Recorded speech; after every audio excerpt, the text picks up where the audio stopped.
from KUDZUKIAN Studios in Memphis, Tennessee. It's Best in Blue. Connecting you, the listener, to the everyday inner workings of the Memphis Police Department. Best in Blue.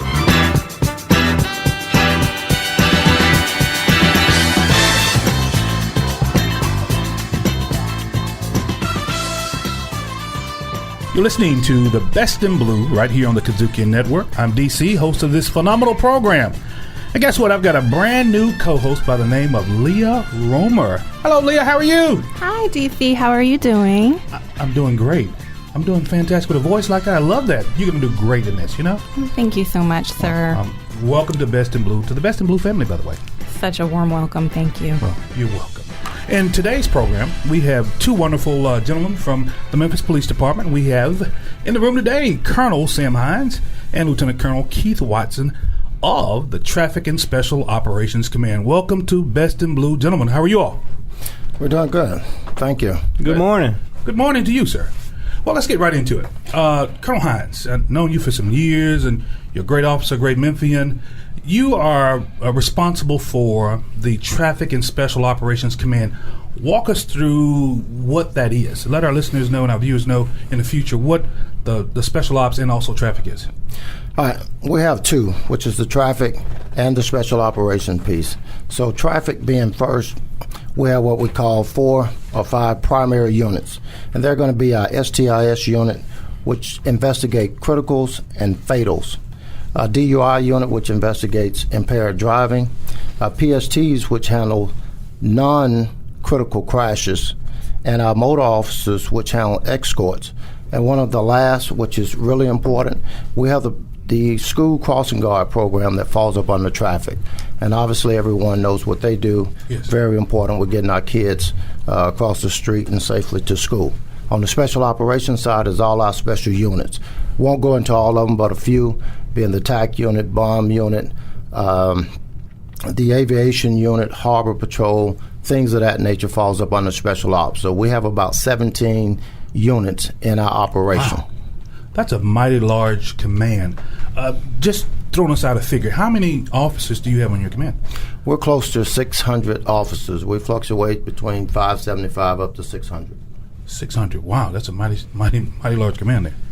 Hey, Lieutenant Colonel Watson, I have a question for you. What should we really expect on the scene of a traffic crash? Well, what the public should expect on these traffic crashes is a multitude of things. There are several levels involved to these crashes, in which we sometimes refer to as accidents.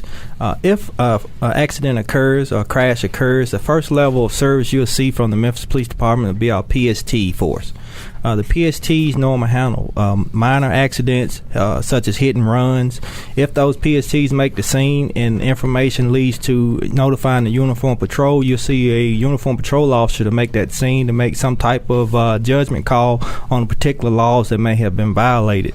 Now, if that crash involves some sort of injury, those injuries where those parties or those people involved have transported to the local hospital and they're in critical condition, or there's some type of life-threatening injuries that occurred, our office, the Special Traffic Investigation Squad, to be called and notified to the scene. They would come to that scene, make sure we talk to the witnesses, some of those people that were involved in the accident, take photos. Not only that, we'll go to the hospital to check on the medical condition of that particular person. In those scenes also, the property that's left behind, making sure we have a place to put those vehicles, to tow them out of the way, and those personal effects belonging to those individuals involved in that crash. Now, there's also a twist to it where alcohol may be involved, and that's another unit that's underneath our command, and that's the DUI unit. So those officers are dispatched to take a part in the investigation for their expertise and their specializations. So really, you got about, I would say in this deal, like you said, the average crash, you may have 2 or 3 different departments within your command that may intersect with each other. Is that right? That's correct. Okay. Depending on the crash investigation as it occurs or as it develops, yes. Those different levels are added to the investigation to make sure we have a wraparound approach to handling and making sure we take the proper steps in that crash. You're listening to Best in Blue right here on the KUDZUKIAN Network. You know, Colonel Hines, we've often talked about we see a lot of crashes, or what some of us as regular citizens call traffic accidents. What are some of the top right here in the city? I mean, some of the very top crash accidents or crash scenes, scenes here in our city. If you're speaking in terms of the locations? Yeah, like locations, like areas. For instance, I know I've often seen a lot right there. Lamar, and what is that thing right there comes off the interstate? But you see typically a lot of these accidents almost occurring at the same place sometimes. Well, a lot of times it's where you see a lot of foot traffic. If you're talking about crashes that's dealing with pedestrians and vehicles, or if you're talking about vehicles on vehicles. Some of the top locations are I-240, Walnut Grove, and that's a place that's being worked right now. Wow. That hopefully will be better here in the future, doing a lot of construction in that particular area. Another area where we've seen some is out on Lamar, let's say between Democrat and American Way or I-240, you got a lot of foot traffic there. So any place you have a lot of foot traffic and you don't have a lot of crosswalks, you're probably going to have see an increase in crashes in that area. But typically, you're saying right there that 240 that 240 piece right there, Walnut Grove, is one of the higher ones right now. We see a lot of vehicle crashes in there. That's a lot of vehicle traffic, especially during the rush hours coming off and getting on I-240. Wow. Lieutenant Colonel Watson, what are some things that can be done to practice activities that are not unsafe, such as texting, talking on the phone, changing radio stations, etc.? Well, I think some of the contributing factors are some of the information we would like the public to know when they're operating a motor vehicle. A lot of the vehicles now, some of the newer models, have a lot of technology involved in that vehicle, and sometimes distracted driving is a major cause of these crashes. Now, some of those vehicles that may be older on the roadway, those drivers... Like my car, by chance. Some of those drivers utilize devices outside of what's equipped in that car, which takes their attention off the roadway, and when they enter these residential areas or these high traffic areas, sometimes those lead to crashes. So we advise those citizens to go out, make sure it could wait when you're operating these motor vehicles, devote your entire attention to operating that vehicle in a safe manner. Well, I've seen lately that there's a few states out there, and some of these major cities have said that they're going to force you to use the hands-free piece in your car. So, and we see it all the time. I'm not going to say I do it because I don't. I'm crossing my fingers. Sometimes I may look at myself and I'm texting, sitting at a light. Once the light changes green, I don't do it. Well, DC, I like to mention to you that that's a violation of the law. We encourage you to not text and drive when you're on the roadway, and share that roadway with pedestrians, those people that may be on motor driven vehicles such as motorcycles, and as well as the pedal vehicles. Wow, I tell you, that's mighty interesting. Roman, what you got? These are such great tips. What are some of the safe tips for pedestrians while they're crossing the city streets? Well, there's several segments I would like to mention with the young people, the kids, now that summertime is in. Oh, yeah. With those children or those kids that are under 10 years of age, we like to try to say the adult needs to accompany those kids.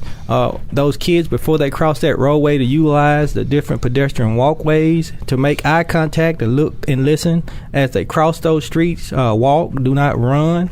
If you're a distracted walker, texting and walking as well as we're texting back to and driving. Texting again.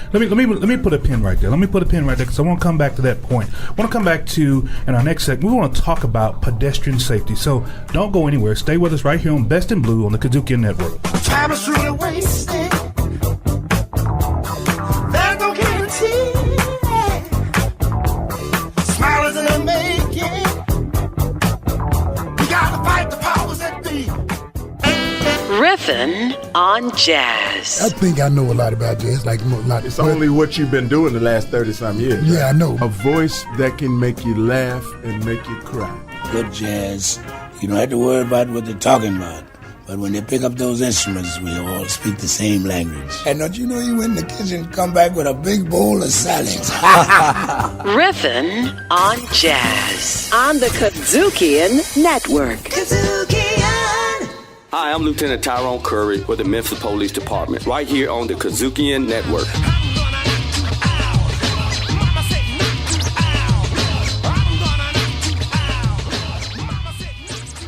Back at you right here on Best in Blue on the KUDZUKIAN Network. You got DC and Leah sitting here, and we're visiting with Colonel Sam Hines and Lieutenant Colonel Keith Watson of the Traffic and Special Operations Command. And boy, have we not had a conversation, Leah? Yes, definitely, for sure. I'll tell you. You know what? Kids and safety. You know what? Yeah, we were talking about crossing streets and safety tips, and that made me think about driving to work in the morning. And sometimes I'm going down Poplar to get to City Hall, and people just dart across the street out of nowhere. You don't even see them coming. What do you guys feel about, both of you, about jaywalking in the streets of Memphis? Obviously, it is a violation that could be enforced a lot more. We don't put the penalties to that we should. It doesn't have the impact that we should have. So we need to put a stronger ordinance or a violation on the jaywalking, and we probably could eliminate a lot of the pedestrian crashes. And one of the things with the pedestrians, if they were crossed at the crosswalk when all possible, going across the street in 3 or 4 lanes of traffic is very, very hazardous. Wow. I'm like you, Leah. I've seen it also. People just darting in and out. You know, speaking of ordinances on the books, and this is just off the top here, I'm thinking about, is there an ordinance that these folks that are on the street corners, they're standing there and they're raising money for this or they're hungry for that, and God knows, I know we've got organizations that are set up to assist different folks in different groups, but is there not an ordinance, Lieutenant Colonel Watson, about being in the middle of a street? So there's several things I want to mention about that. There is a process to be one of our street vendors, which you must obtain a permit for. Go down to 125 North Main and apply for a permit, or to our permits office that we have on the within the MPD over on Union Extended, and have that permit a permission to stand on the sidewalk, not in the roadway, and obstruct traffic and conduct your business. And it outlines and it gives you permission. And when the police come by, they're normally, and sometimes they check those permits. And one thing I want to add to the comment that you made earlier, in the police response and calls for service, some of those jaywalking minor offense are overlooked because as we rebuild our police force, utilizing the PST mechanism to get more people into the police department,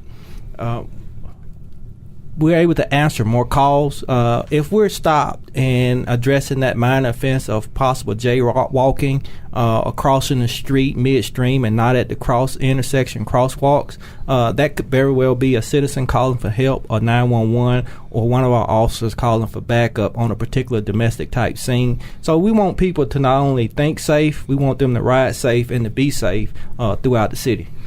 You know, speaking of safety tips, we've got a lot of our youngsters, and I think, you know, Leah alluded to it a second ago, those youngsters that are around, they may either be raising funds for special events or whatever, but, you know, how can we help keep those young folks safe when they're out of school and when they're in school? I mean, I think we have an issue with, especially with those. Are there particular safety tips that we can say, hey, look, parents, make sure your kids do this or they do that when they're out there in our roadways? So if you're speaking about a lot of the fundraisers that we see throughout the city with some of these youth sports by some of these private organizers, we like to tell the drivers during these high volume times or during the summertime when kids are out of school to slow down, especially in these residential neighborhoods, to be cognizant of what's around and what's ahead of you, to spend extra time and look for these kids at the intersection. And I would have a message for those organizers that employ these kids to be out on the sidewalks or on the roadway raising these funds, is make sure you keep an eye on them, make sure there's enough involved parents to be out there with those kids and guide them along their way. For sure. You're listening to Best in Blue right here on the KUDZUKIAN Network. You know, and another thing, Leah, you were just asking me a question. I think we talked about a little bit offset about how not only during the summer, but in the winter months. I mean, we've got all of these people that are walking. Now we've got these scooters in town. We've got the bike share program in town, and people are having to share the roadway a lot more. You know, Colonel Hines, I mean, are you all seeing a significant increase in maybe crashes or non-crashes? Are people observing these bike lanes, so to speak? I think the bike lanes are working. We very seldom have the crash with the bicycle in the bike lane. Normally when the bicycle is on the street, and longer when the bicycle is crossing the street and not at a crosswalk is when we have those type of crashes. So I think the bike lanes itself is working. Now we do have new scooters and new rides around the city that's just coming out and being introduced. So I can't say that, one has caused more accident or crashes have increased because of them at this time. That's something that we'll have to study going forward.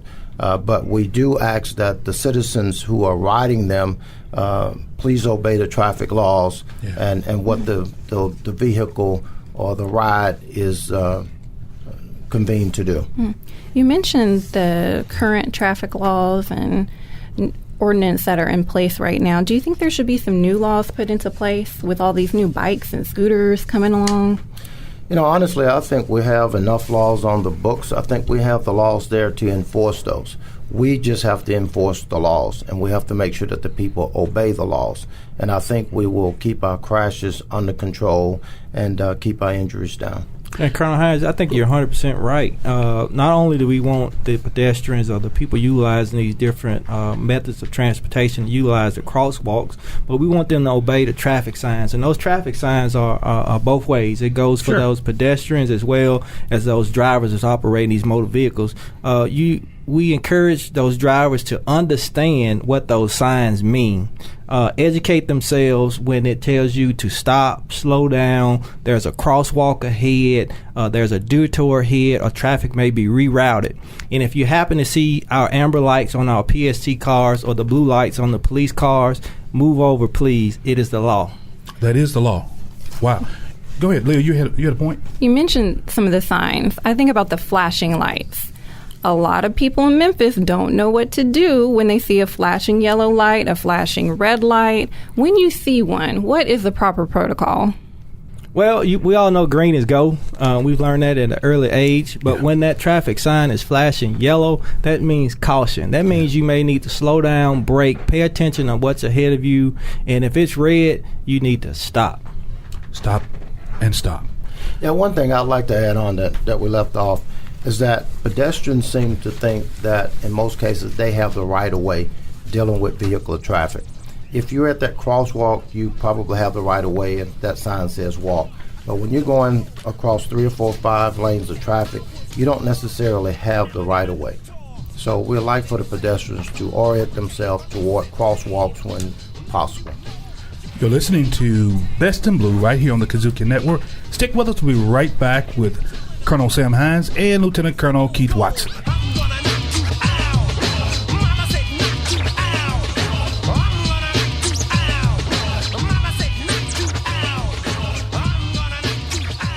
Hey, this is your guy, DC, Funky Politics. We're back. A brand new season, brand new shows, brand new guests. We're going to do it just right here on the KUDZUKIAN Network. Best in Blue. Are you all seeing that as a tie with the gang culture in Memphis? I don't think that we can attribute all of that to gang violence or gang initiation. Best in Blue on the KUDZUKIAN Network. Hey, this is Colonel Sam Hines with MPD. You're listening to the Best in Blue, powered by the KUDZUKIAN Network. I go to work like a doctor. When I rock the mic, you got to like the way I operate. I make miracles happen just from rapping. I'm so lyrically potent, and I'm floating and exploding on the scene. Mean, I got the potential to make it go then chill. We're back with Best in Blue right here on the KUDZUKIAN Network. Got my partner Leah with me. I'm DC, and we're sitting here chopping it up with Colonel Sam Hines and Lieutenant Colonel Keith Watson of the Traffic and Special Operations Command.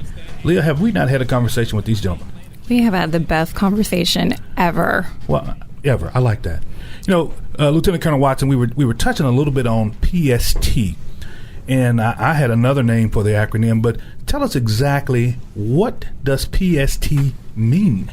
So PST is the acronym for Police Service Technician. And these are the young people, the men and the women that we have on the department that's working toward becoming the best in blue of being one of our uniform patrol officers. Wow. And how does that happen? What's the difference between a PST and a patrol officer? Well, PSTs, they handle minor traffic crashes or the accident investigations. they're familiar with the laws that we have, and we take them through a 6-week program at our police training academy where they study city law, state law. We go over radio procedures with these young people. We also teach them basic life-saving skills. They conduct mock traffic accidents and investigations, moving and non-moving type violations. The technology that we have on the police department, we like to introduce them to that and keep their attention, and it helps along with their job knowledge. They control and direct traffic at major events that we have throughout the city. Sure. You've seen them at Memphis in May. You've seen them on the St. Jude Marathon. You've seen them around all over the place. Bill Street? Football games, baseball games. Yes, sir. They issue citations for parking. And on some of those traffic crash investigations that they are involved in or investigate, they issue some crash violation infractions as well. They assist to identify and recover stolen vehicles throughout the neighborhood, some of those low priority calls that we may receive through the police communication system. They complete necessary paperwork that's connected to each one of the aforementioned things that I just stated. They also testify in court if need be. So these young people are well-rounded, and by the time they finish the requirements of college and make their way back to the police academy, we have a strong candidate to be able to serve the public and the citizens of Memphis underneath the police department's umbrella.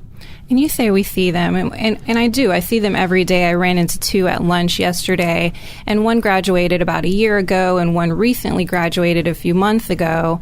What's the difference when you see them on the street, and just a normal citizen walking, and you see this white car, and you see someone jump out? What's the difference? How can we identify between a PST and a patrol officer? Are their uniforms the same, or...? Yes, ma'am. The police service technicians of the police department, they wear uniforms. Those uniforms are khaki. They're tan in color. They also have their own unique patch, and that patch will be on their right shoulders, and it states that they're Memphis police technicians or police service technicians with the police department seal in the center of that. These are citizens that we have that are 18 years of age or older. These are high school graduates or the equivalent of thereof. They have valid license. They have good driving records. So good moral turpitude, basically. These are young people, the people that we want to fill our ranks of the MPD. Wow. And did you say how many PSTs we have on the street right now? Currently, we have 57 PSTs on the street. We have 65 in the PST program that are temporarily assigned to other locations in our police department, such as Real-Time Crime Center. There are even a couple that works at the police academy. You know, Colonel Hines, I'm glad you said that. You know, you have this very broad command, and with 600 plus officers, your department literally touches the entirety of our county or our city. So in terms of resources and deployment, have you had an increase in resources? Are you looking to increase your resources? And what are some of those other, I guess, some of those other resources that are out there that you use to help in making sure that your department is well staffed and you've got the necessary information to carry out your duties? Well, in the traffic area, the PST program right now is really growing, and we're going to have room for probably about 35, 40 more PSTs here in the future. So we're trying to grow that to about 100, maybe a little bit more. And that is definitely supplementing our department when it comes to crashes, because that opens the opportunity for the officers to be making more important calls or more urgent calls and be prepared for more 911 type calls. So the PST is a very, very good supplement to our police department. We have other units within traffic. Our motorcycle division, our motorcycle unit can come out and assist with traffic and traffic enforcement as well. And then we have our DUI squad that works in the traffic area and deal with the impaired driving. And then we have STIS that also can fill in, and that's our Special Traffic Investigation Squad. Well, now, another thing you touched on earlier was the aviation unit. And I'm assuming if there is something that's major that's occurred, as they say, sometimes the bird goes in the sky, no doubt, right? And you're notified, or do you have to give consent to get this thing in the sky? We give consent for it to go up. There are sometimes that the aviation unit is just on routine patrol where they're up looking for things in particular area where we've had problems, and they're adding their enforcement piece. And then obviously there are times that we call the aviation unit out to assist us, perhaps always in a pursuit. When we have one, we want to have the aviation unit up to assist us in that. Other times we're out looking for missing kids. We're out looking for an elderly person, that may be an Alzheimer's patient or something in that particular area. So we have the aviation, we got the SWAT team, we got the Harbor Patrol that's working on the rivers.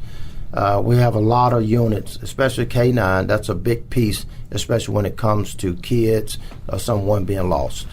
Now the PST, the police service technician, both of you all, is there? You told us what you're looking for. You're looking for a high school graduate or the equivalent thereof, someone who's on a college level track, no doubt, or hopefully going to be college level track. Is there a way they can get in touch with your department or with the city to say, hey, look, I'm interested in becoming a part of the department. At least I'd like to start very small and see if I really want to do the law enforcement piece. Yeah, that one is a great opportunity for the PSTs. They can find that on the city website and on the Memphis Police Department website as far as recruiting and how to apply. But we take them several ways. PST can just be right out of high school, or they may have done something else in between high school and now, and they decide to apply for the program and get accepted. Then they will do the 6 weeks at the academy, and we will pay for them to go to college and get 54 credit hours. And then at that point in time, they will go to the next available police class. We have another way to go the PST route, which is called Blue Path. We go out and identify students that are already in high school and start tracking them along the 11th and 12th grade. Yeah. And once they graduate, they're pretty much already committed to the Memphis Police PST program. Wow. Lieutenant Colonel Watson, you want to add to that? I know you were doing some studying over there. I know you got some interesting facts for us. Well, I just really wanted to bring in that Blue Path piece. As we look at the city as a whole, we're interested in going into every high school within the city limits for those young people that's interested in careers in law enforcement. Now, some of those individuals, as Colonel Hines mentioned, may have been involved in the military. We take those as well. Sure. 2 years of military on the honorable conditions. We'll bring them into the fold. We'll put them through training. But before they go to that academy, I want to make sure that they understand that they have to be in some sort of shape. We take them through a battery of testing where they have to run a mile and a half, an obstacle course, and of course we're going to test their written and communication skills as well before we put them in that academy. I may have a problem with that mile and a half. I think I can do everything else. That mile and a half might kill me, though. We've heard some stories about that mile and a half now. What's the time on the mile and a half? How long do they have to run it? Well, you have to complete that mile within 16 minutes and 30 seconds. 16 minutes and 30 seconds. That's pretty good there, man. That is real good. I like that. That's a long time. About 2 miles in that. Yeah, I think the average time across the nation is about 12 minutes. I feel bad. My mile is about 35 minutes. You've heard it here first, right here on Best in Blue. We've had Colonel Sam Hines and Lieutenant Colonel Watson with us. You got DC and Leah right here at the controls of Best in Blue on the KUDZUKIAN Network. I go to work.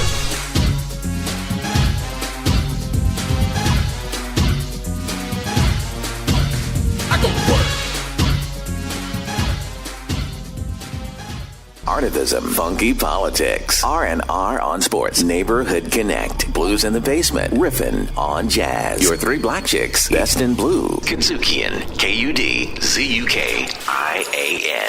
Best in Blue. That means we go to the schools, we go to the churches, we do all types of programs to try to build the relationship between law enforcement and the community. Best in Blue on the KUDZUKIAN Network. KUDZUKIAN. Wow, wow, wow, wow. What a wonderful show. You know, having you here as our very, very new co-host, Leah, you got a chance to see for yourself right here the work of Colonel Hines and Lieutenant Colonel Watson and what our Memphis Police Department does every day in keeping our streets and our interstate safe for travel, not only for pedestrians in our inner cities, but also for those of us who own interstate driving the legal limit, right? We had some wonderful insight today on the show. We learned so many new things. I never knew about the PST Blue Path program. Wow. And the PST being the police service technicians. They get the opportunity to, they get the opportunity to allow some of those officers that we really need to be, I don't want to say chasing the bad guys, but actually following up on a lot more of the urgent calls, to take a lot more of those where our PSTs and our police service technicians, they can absolutely be on the scene and they can start the investigations and we can roll from there. That's what I'm talking about right there, With all the new gadgets we see across the city, the scooters, the bikes, it was just great to have a conversation because I don't really know what to think when I see people on them on the sidewalk. What do you do? What are the rules? Who knows? Was that you? I was on one of those birds the other day, and somebody just drove by me, and they were honking the horn and said, I'm out of the way. But anyway. That wasn't me because I would have ran you over. What? You would have run me? Anyway. Just a toe. Just a toe. You know what? We love it right here. We want you all to come back and visit with us on Best in Blue on the KUDZUKIAN Network. Best in Blue, recorded live at KUDZUKIAN Studios in Memphis, Tennessee. Best in Blue, part of the KUDZUKIAN Network.